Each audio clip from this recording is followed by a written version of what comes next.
Assalamualaikum warahmatullahi wabarakatuh.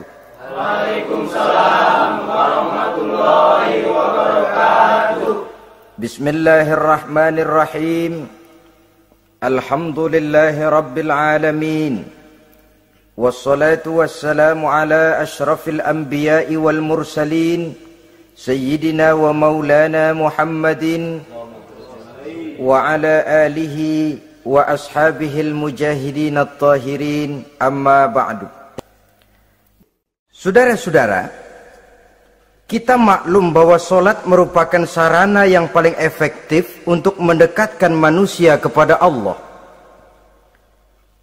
Makin dekat manusia dengan Allah, makin tidak senang iblis dan setan. Karena itu segala macam cara mereka berusaha mengaduk-ngaduk solat kita.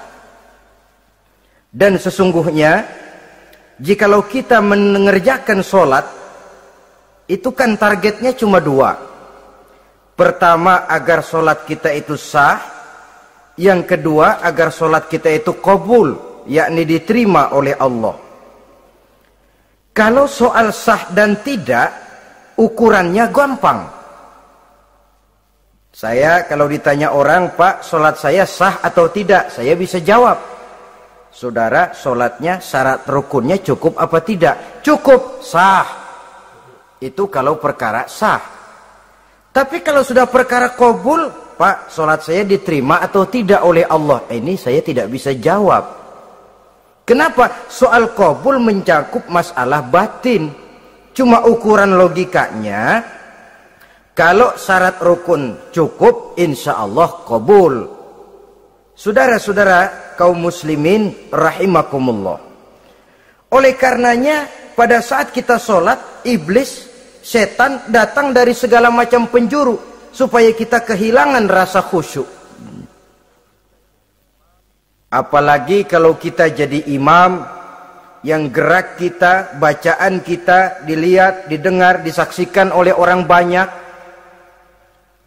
Digodanya gerakan kita, dibolak-baliknya hati kita, supaya di dalam sholat itu banyak yang kita ingat, hal-hal yang tidak ada hubungannya dengan sholat. Kadang-kadang belum sholat kita ribut nyari pulpen, nggak ketemu, begitu takbir ingat pulpen di atas lemari. Mulai goncang lagi niat kita sholat. Kadang-kadang kalau hati tidak bisa dipermainkan, iblis berbisik lagi. Gerakan kita dalam sholat tidak mencerminkan kekhusyuan. Kalau gerak juga ternyata masih bisa khusyuk, bacaan kita dibuatnya kita seperti dikejar-kejar waktu. Sholat isya misalnya, dengan cara kilat khusus, super singkat. Saya katakan tadi, apalagi kalau kita jadi imam, iblis mudah mendatangkan penyakit riya. Karena mengimami orang banyak, lalu supaya dikira alim, dibuatlah sholatnya itu mantep-mantep. Surahnya dicari yang panjang-panjang, paling pendek sabihis sama wadduha. Tapi kalau sudah sholat sendirian, cukup inna a'toinakal kausar sama kul huwallahu ahad. Kayaknya khusyuk bukan main. Kalau imam, bahasanya dipaseh-pasehin kayak orang 16 tahun di Mekah. Usolli fardhol maghribi salasa raka'atin. Saudara-saudara kaum muslimin yang berbahagia, oleh karena solat merupakan sarana yang paling efektif untuk mendekatkan diri dengan Allah, maka orang yang khusyuk di dalam solatnya merupakan musuh utama daripada iblis. Sekarang bagaimana bisa khusyuk caranya? Kalau khusyuk 100%, rasa-rasanya sulit. Untuk sampai ke arah sana orang memerlukan tahapan. Kepada Imam Ali karramallahu wajhah, baginda Nabi pernah memberikan satu tes case. Ali, saya ya Rasul, kalau kau bisa sholat 2 rakaat saja dengan khusyuk, aku kasih hadiah sorban. Baik ya Rasul. Sembayang Imam Ali 2 rakaat, selesai sholat, assalamualaikum, wassalamualaikum. Rasul bertanya, yang mana sorbannya Li?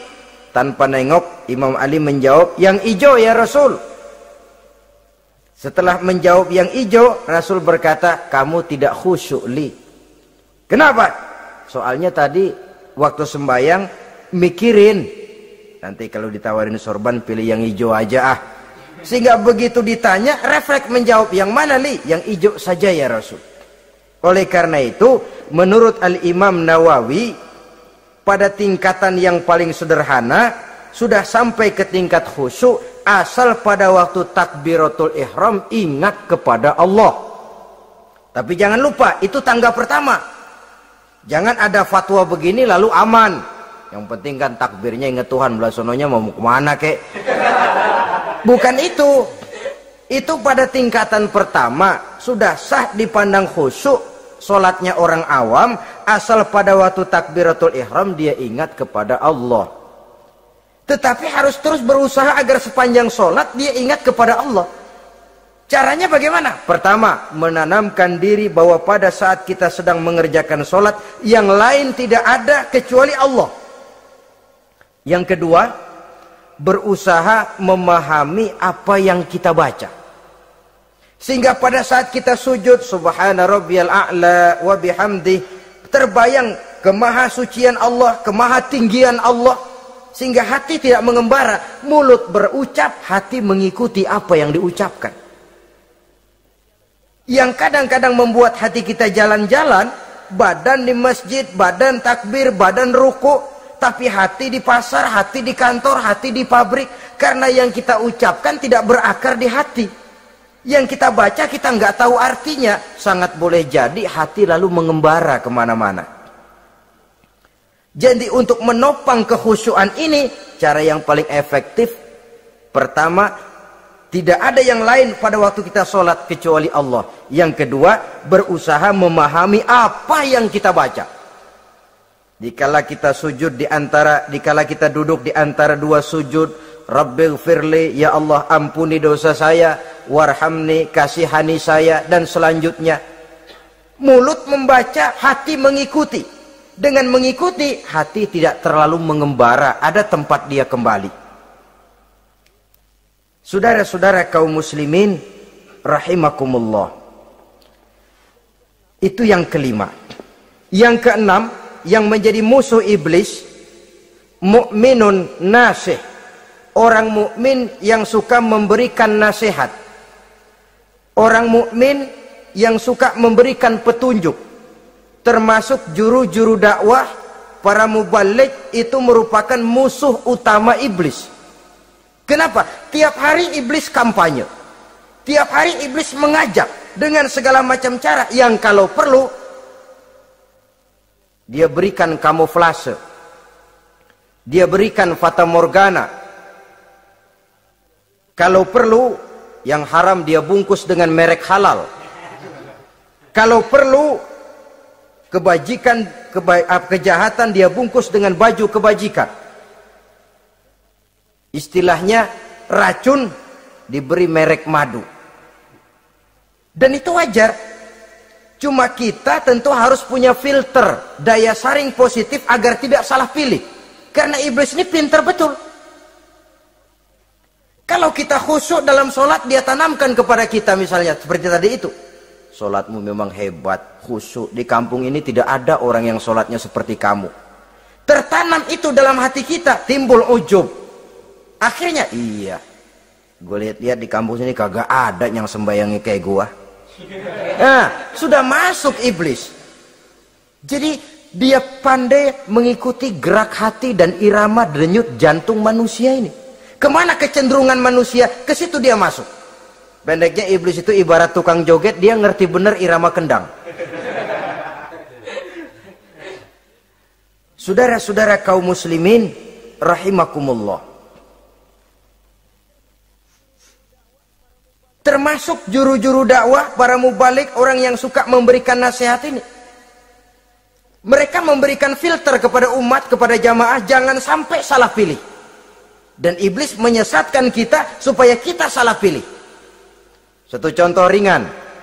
Kalau di depan saudara ada 2 buah gelas, yang segelas isinya jamu, yang segelas sirup. Kira-kira saudara minum yang mana? Jamu. Jamu apa sirup? Jamu. Sirup apa jamu? Jamu. Orang yang pikirannya panjang, dia pasti minum jamu. Pahit memang, getir memang, tapi besok badan sehat, tenaga kuat, gairah kerja ada, kreativitas timbul, semangat menghadapi kehidupan tumbuh. Orang mukmin, orang yang berpandangan jauh ke depan. Pandangannya panjang. Panjang kemana? Tidak cuma ke dunia, sampai juga dia memandang ke alam barzakh, ke akhirat. Sholat itu jamu, pahit. Ngaji, hadir di majelis taklim, itu jamu, pahit. Sedekah, jamu, pahit. Mengeluarkan uang untuk kepentingan orang lain, enak aja minta sumbangan, datang-datang yang nyari peres keringat banding tulang gue, lu datang-datang mau minta. Yang enak ngumpulin harta, lalu bakhil bin pelit alias medit. Itu jamu. Saudara hadirin yang saya muliakan, sedekah jamu pahit, puasa jamu pahit, jihad jamu pahit. Tapi nanti begitu kita meninggalkan dunia, masuk ke alam barzakh, apalagi pindah ke akhirat, baru terasa, aduh, nikmatnya dulu kemarin itu minum jamu, sekarang badan sehat, tenaga kuat, kerja semangat. Nikmatnya dulu saya waktu di dunia sholat, rajin ngaji, suka sedekah, suka menolong orang. Sekarang terasa manfaatnya. Begitu saya berada di alam barzakh, apalagi sudah dibangkitkan di padang mahsyar di akhirat nanti, terasa seluruh kebajikan yang saya kerjakan. Nah, orang yang berpikir jangka pendek, cuma ngelihat yang ada di depan hidungnya saja, ngapain minum jamu getir, sirup nih, manis. Dia minum, dia ambil sirup, minum, manis memang pada waktu minum, tapi besok bibir jontor. Meninggalkan perintah Allah, sirup itu manis. Tidak sholat, manis. Tidak bayar zakat, sirup, manis. Tidak mau puasa, sirup, manis. Manis sekarang. Tapi nanti besok begitu masuk ke alam barzakh, begitu dibangkitkan di padang mahsyar di akhirat nanti, merintih kita menahan penyesalan yang sudah tidak ada artinya lagi. Sampai-sampai penduduk mahsyar itu ada yang berkata, diceritakan dalam Quran, ya laitani kuntu turaba. Wahai celaka, kenapa kita nggak jadi tanah saja? Menyesali kejadiannya. Andai kata mereka bisa kembali ke hidup di dunia lagi, mereka akan minta kejadian yang kedua untuk berbuat baik. Tapi tentu sudah penyesalan yang tidak ada gunanya lagi.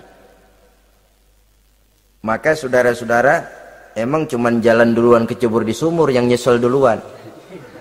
Ada orang jalan, yang paling depan kecebur di sumur, itu tuh, gue nyesel duluan katanya. Nyesel duluan. Yang lain mesti nyeselnya belakangan. Saudara hadirin yang saya muliakan, nah, orang yang suka memberikan nasihat kepada orang lain dimusuhi iblis. Kenapa? Tentu nasihat yang membawa kebaikan. Iblis nggak senang betul itu. Kita nasihatin teman, udah berhenti dah, jangan pada mabuk lagi. Iblis gergetan bener. Ini orang dilarang lagi.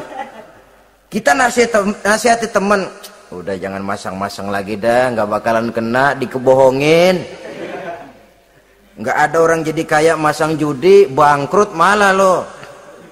Ini kan termasuk tipu daya iblis, judi dinamain sumbangan. Itu sama saja itu, madu, racun mereknya madu. Judi dinamain sumbangan. Di belakang beca pada nyumbang. Kayak orang kaya lagunya.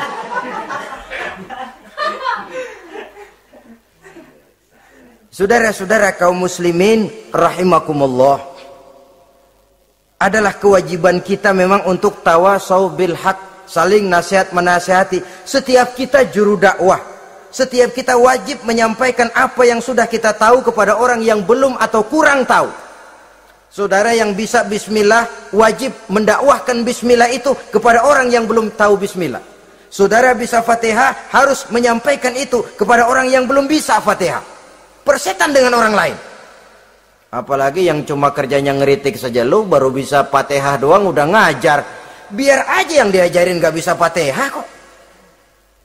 Apa masalahnya pemerataan di bidang keilmuan? Sebab memang biasa penonton itu selalu lebih pandai menilai, kayaknya lebih pintar dari yang main. Sama saja orang nonton bola ngomel melulu, padahal dia sendiri belum tentu bisa main. Dengerin orang pidato pun begitu, monten bisa. Wah, kalau dia yang pidato 1 jam kayak semenit. Tapi kalau si Ano tuh kita udah pegel belum juga mau berhenti. Monten bisa, coba dia suruh pidato udah 1/4 jam masih ama ba'du. Apa mau dibilang ama ba'du?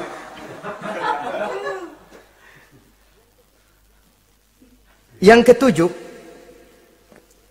yang menjadi musuhnya iblis, taibun sabitun ala taubatihi, orang yang bertaubat dan tetap di atas taubatnya. Secara jujur, tidak ada manusia yang tidak punya salah. Dan orang yang baik memang bukan orang yang tidak punya salah. Karena tidak ada orang yang tidak punya salah. Orang yang baik adalah orang yang apabila melakukan kesalahan dia segera sadar, dijadikannya itu sebagai pelajaran untuk tidak diulanginya lagi pada masa yang akan datang. Biasanya kita menghakimi orang pintar, kita nggak merasa bahwa kita juga punya kesalahan. Kalau kita ngelihat maling ayam kita teriak, padahal kita nyolong kambing. Lebih besar dari si maling ayam, merasa diri lebih benar dari yang lain, padahal kita lebih kotor dan lebih jelek. Hilang sifat introspeksinya. Yang kita musuhi, yang kita caci maki, tahu-tahu kita sendiri yang melakukannya. Saudara-saudara kaum muslimin, orang yang bertaubat dan tetap dalam taubatnya stabil, itu musuh iblis. Apa ada orang yang taubatnya nggak tetap? Ada, yang istilah kita taubat sambal namanya. Kalau dia makan sambal kepedesan, taubat makan sambal. Besok mau makan kagak ada sambal, ngomel. Mana sambal? Kemarin udah taubat, sekarang mana sambal? Ini taubat yang namanya taubat sambal. Istighfar, habis istighfar nyolong lagi, istighfar lagi, besok nyolong lagi, istighfar lagi. Itu taubat yang tidak tetap namanya. Allah Maha Pengasih dan Penyayang dengan segala kebesarannya. Ia akan memaafkan segala perbuatan yang bersifat salah dari hamba-hambanya. Cuma manusia kadang-kadang yang tidak mau memaafkan dirinya sendiri. Amat dungu manusia macam ini, membiarkan dirinya hanyut berlarut dalam lembah dosa, sementara dia diberikan umur tidak digunakannya untuk bertaubat. Innallaha yaqbalu taubatal abdi ma lam yugharghir. Allah senantiasa akan menerima taubat seorang hamba sepanjang nafasnya belum sampai di tenggorokan. Kalau nafas sudah sampai di tenggorokan baru berniat taubat, kasib terlambat. Kayak Fir'aun. Fir'aun itu begitu ditenggelamkan di lautan merah, udah cengap-cengap mau mampus, baru ngomong dalam sekaratnya, amantu bi Rabbi Musa wa Harun. Kalau begini mah saya juga percaya sama Tuhannya Musa. Udah sekarat baru mau taubat, malaikat maut gemes banget dilelepin, mati.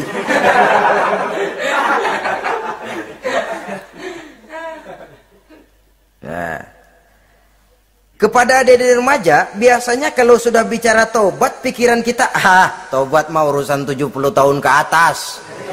Kita masih lama ini. Sebenarnya tidak. Masalah taubat adalah masalah salah dan dosa. Masalah salah dan dosa adalah masalah manusia. Sejak dia akil balik sampai ajal datang merenggut nyawa. Hidup ini tidak selalu berjalan mulus. Hidup ini tidak selalu berjalan di atas kertas putih. Kadang kita tersilap, kadang kita tersalah, kadang situasi dan kondisi menyebabkan kita berbuat lain dari yang seharusnya. Itu kehidupan, silih berganti. Oleh karenanya pesan Nabi, wa'at bi'is sayyi'atal hasanah, perbuatan salah ikuti dengan kebajikan, dosa iringi dengan taubat. Jangan nunggu, saya untuk taubat takut nanti bikin lagi. Nah, ini namanya punya harapan mau bikin lagi. Nanti aja dah kalau tua-tuaan. Saudara, kalau dosa itu ditumpuk, itu sama saja kotoran yang menodai hati. Kalau kotoran gak rajin kita bersihin, dia akan berkarat. Dan kalau sudah berkarat, sudah sulit untuk dibersihkan. Itu makna ungkapan Imamul Ghazali, hati manusia sebening kaca. Lapisan dosa yang dia kerjakan adalah debu yang menutupi jernihnya kaca. Orang yang bersih dari dosa, dekat dengan Allah, hatinya jernih seperti kaca. Dari hati yang jernih, radarnya kontak kepada Allah. Sinyalnya nyambung channelnya itu. Getarannya hebat. Wajar kalau lalu dia bisa tahu apa yang besok akan terjadi. Diberitahu oleh Allah. Yang namanya ilmu laduni itu. Ilmu yang ditransfer langsung oleh Allah. Karena kebersihan hatinya. Mana ada orang gak belajar bisa pinter. Iya, kalau hatinya butek emang gak ada. Tapi kalau Allah mau berberangkat dari hati yang bersih, yang kontaknya nyambung kepada Allah, hati itu seperti kaca, kata Imam Ghazali. Dosa yang kita lakukan adalah debu. Kalau debu sedikit datang kita lap, datang lagi kita bersihin, datang lagi kita bersihin, insya Allah nggak sampai jadi noda di atas kaca itu. Tapi kalau nunggu debu itu sampai bertumpuk, besok aja ngelapnya dah, besok aja ngebersihinnya, bertumpuk dia, sulit membersihkannya. Walaupun kena, nodanya tentu tertinggal di atas kaca itu. Karena itu dalam kehidupan remaja misalnya, pemuda misalnya, kita tidak bisa menolak mode, tidak bisa menolak musim. Modenya disco, modenya breakdance, modenya joget, modenya jaipongan, mode pada waktunya habis, ya habis. Tapi bagaimanapun dia akan punya dampak, memberikan bekas dalam membentuk kepribadian. Dan ini efek yang tidak kita inginkan. Efeknya, bukan modenya itu. Jadi oleh karenanya saudara-saudara, masalah taubat bukan masalah 70 tahun ke atas, tapi masalah manusia sejak dia akil balik sampai ajal datang merenggut nyawa. Sepanjang nafas belum sampai di kerongkongan, Allah akan menerima taubat seorang hamba. Bahkan dalam hadis qudsi Allah menyatakan, "Lau amiltumul khotoya hatta mala'atis sama' thumma nadimtum fataballahu alaikum." Kalaupun kamu berbuat dosa sampai penuh langit dengan dosamu, kemudian kamu bertaubat dan menyesal, Allah pasti akan menerima taubatmu. Jadi orang yang taubat dengan sebenarnya dan tetap dalam taubatnya, itu musuh iblis. Tapi orang yang taubatnya angin-anginan, iblis demen banget. Hari sembahyang, besok mabok, besoknya lagi nyolong, besoknya lagi zina, besok taubat lagi. Kata iblis, surak, iya lo gocet dah Tuhan.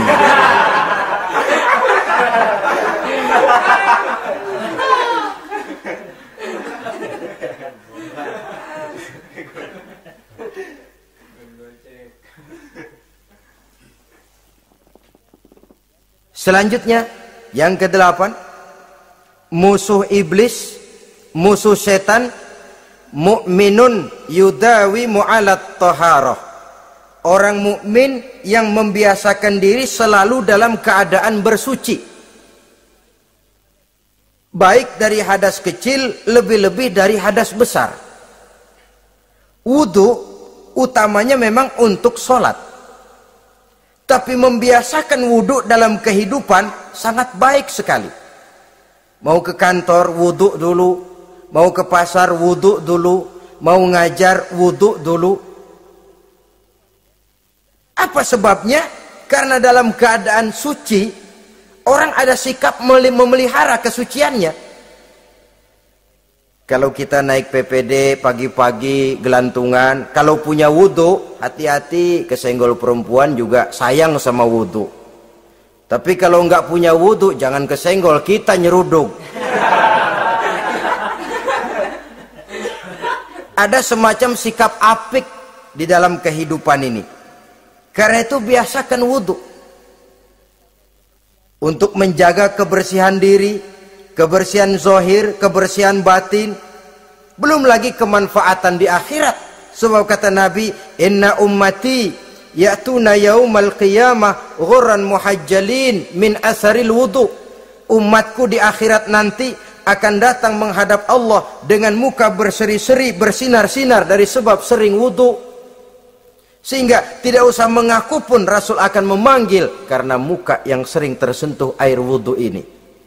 Mu'minun yudawimu alat toharah. Orang mukmin yang selalu membiasakan diri berada dalam keadaan suci, berwudu. Kita lihat ajaran wudu ya. Dari sejak bacaan-bacaannya saja itu sudah membawa manfaat. Lalu dari segi bahwa kita manusia sering tersilap melakukan dosa-dosa kecil. Dosa-dosa kecil itu oleh air wudhu dia rontok. Tangan kita suka colak-colek. Pada saat membasuh dua tangan, Allahumma inni as'alukal yumna wal barakah wa a'udzubika minasyu'mi wal halakah. Dosa yang ada di tangan itu rontok. Mata kita suka pelotot, nggak karu-karuan. Pada saat membasuh muka, nawaitu raf'al hadasil asghar. Dosa yang ada di mata rontok. Dari segi pembersihan batin. Belum lagi dari segi pembersihan zahir. Sehari semalam kalau 5 kali saja kita terkena air wudhu, itu sudah menjaga kesehatan dan kebersihan. Saudara-saudara kaum muslimin rahimakumullah. Yang kesembilan, orang yang menjadi musuh iblis yaitu mutawarra'un anil haram. Orang yang memelihara diri dari yang diharamkan oleh Allah. Terpelihara dirinya, terpelihara yang dimakannya, yang diminumnya dari jenis-jenis yang haram, baik sedikit maupun banyak. Jangan cuma teriak haram waktu sedikit, tapi giliran banyak halal. Sama saja orang dikasih tahu, itu ada cerita anak-anak, Pak Haji punya anak main judi, dikasih tahu, Pak, anak bapak main judi, astagfirullah katanya. Tapi menang Pak, alhamdulillah.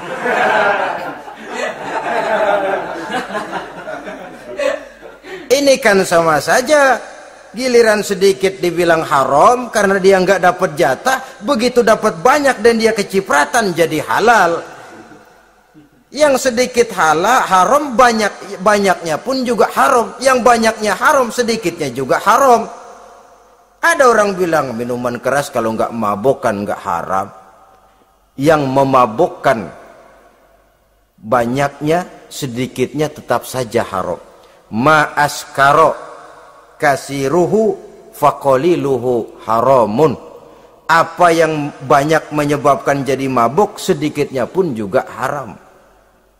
Saudara-saudara kaum muslimin, yang ke-10 yang terakhir, musuh daripada iblis ialah mukminun rahimun, orang mukmin yang berhati pengasih, orang mukmin yang suka menyambung silaturahmi, orang mukmin yang tidak suka bertengkar, orang mukmin yang tidak suka marah-marahan. Kalaupun terpaksa marah, tidak lebih daripada 3 hari. Jadi boleh saja marah kalau alasannya tepat, tapi nggak lebih dari 3 hari. Kalau perlu bikin perjanjian, kita marah ya 3 hari. Itu limit. Tidak halal kata Nabi bagi seorang muslim menjauhi saudaranya lebih dari 3 hari. Tidak halal itu artinya haram. Kita ini kadang-kadang kalau sudah marahan sama tetangga kah, sama teman kah, kadang-kadang suka berlaku perpanjangan waktu. Tidak cukup perpanjangan waktu, ditambah lagi perpanjangan generasi. Enggak cukup kita yang marah, orang lain kita sundut-sundut supaya ngikut marah lagi. Marah pakai ngundang. Kayak mafia lagunya, udah dia marah, orang lain lagi disuruh marah. Saudara hadirin yang saya muliakan, mukmin yang punya sifat belas kasih, berhati jernih, itu musuh utama dari iblis. Tapi mukmin yang suka marah-marahan, tukang hasut dan tukang bakar, itu teman-teman iblis. Oleh karena itu, mudah-mudahan kita semua menjadi musuh iblis. Dan jangan menjadi musuh iblis. Jangan menjadi teman iblis. Sebab iblis sudah kadang memproklamirkan permusuhan. Sekali dia musuh kita, selamanya dia akan tetap menjadi musuh kita. Berusahalah untuk menjadi musuh iblis, dan jangan sekali-kali toleransi. Jangan berusaha menjadi teman iblis. Inilah yang kita bicarakan pada pertemuan ini. Mudah-mudahan ada manfaatnya. Terima kasih atas segala perhatian. Mohon maaf atas segala kekurangan. Wassalamualaikum warahmatullahi wabarakatuh. Waalaikumsalam.